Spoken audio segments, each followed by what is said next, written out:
সে বাবা হিসেবে তার দুই সন্তানকে একই চোখে দেখুক, দুই চোখে না দেখে।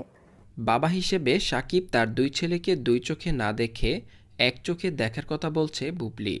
সম্প্রতি বড় ছেলে জয়কে নিয়ে আমেরিকার বিভিন্ন জায়গায় ঘোরাঘুরি করছেন সাকিব খান। অন্যদিকে ছোট ছেলে বীর বাসায় বন্দি সময় পার করছে। দর্শক, সাকিব খান কি তার দুই ছেলেকে দুই চোখে দেখে? আপনাদের কি মনে হয়? আপনাদের মতামত অবশ্যই কমেন্ট করবেন। গত কয়েকদিন থেকে আমেরিকায় বাবার কাছে অবস্থান করছে সাকিব অপুর ছেলে জয়। ছেলেকে নিয়ে বিভিন্ন জায়গায় ঘোরাঘুরি এবং শপিং করে দিচ্ছেন সাকিব খান। তুমি কোথায় রাইড করছো? হর্স কার। হর্স কার। কোথায় আছো? এই পার্কের নাম কি? হলো সেন্ট্রাল পার্ক। Central park.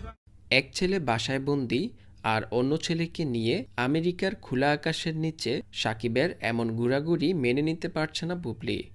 আর তাই দুই ছেলেকে এক চোখে দেখার কথা বলছেন এই নায়িকা। সে বাবা হিসেবে তার দুই সন্তানকে একই চোখে দেখুক, দুই চোখে না দেখে। সাকিব বুবলির ছেলে বীর জন্মের পর থেকেই বুবলির সাথে থাকছে। বিভিন্ন সময় গুরুত্বপূর্ণ দিনগুলোতে সাকিবের কাছে যায় বীর। বাবা মা দুজনই কর্মব্যস্ত হওয়ায় বেশিরভাগ সময় বাসায় একাকী সময় পার করে বীর।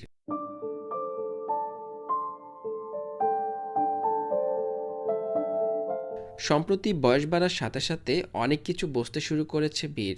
মোবাইলে বাবার সাথে বড় ভাইয়ের ভিডিও দেখে বাবার কাছে যেতে চায় বীর। ছেলের এমন আবদারে নির্বাক হয়ে পড়েন বুবলিও। সাময়িকের জন্য ছেলের কাছে বোবা হয়ে যান এই নায়িকা। ওই ব্যাপারটা নিয়ে নাই বলি, বাবাকে খোঁজে কিছু না বলি ভাইয়া, কিছু বলতে চাই না। সাকিব অপুকে আমেরিকায় একসাথে দেখে অনেকেই ধারণা করেছিল বুবলিও তার ছেলে বীরকে নিয়ে আমেরিকায় যাবে। আর এমনটা হলে কঠিন পরিস্থিতির মুখোমুখি হতেন সাকিব খান। তবে সেই পথে হাঁটেননি বুবলি। আশেপাশে কি হচ্ছে সেই দিকে নজর না দিয়ে কাজ নিয়ে ব্যস্ত এই নায়িকা। আমি একটু ব্যস্ত সময় পার করছি, তো আমার অন্য কিছু ভাবার একদমই সময়ই নেই, কারণ আমার পুরোটা সময় হচ্ছে আমার সন্তানের জন্য এবং আমার নিজের জন্য, কারণ আমাকে কাজ করতে হবে আমার বাচ্চার জন্য। দর্শক, সাকিব খান কি তার দুই ছেলেকে দুই চোখে দেখে? আপনাদের কি মনে হয়? আপনাদের মতামত অবশ্যই কমেন্ট করবেন।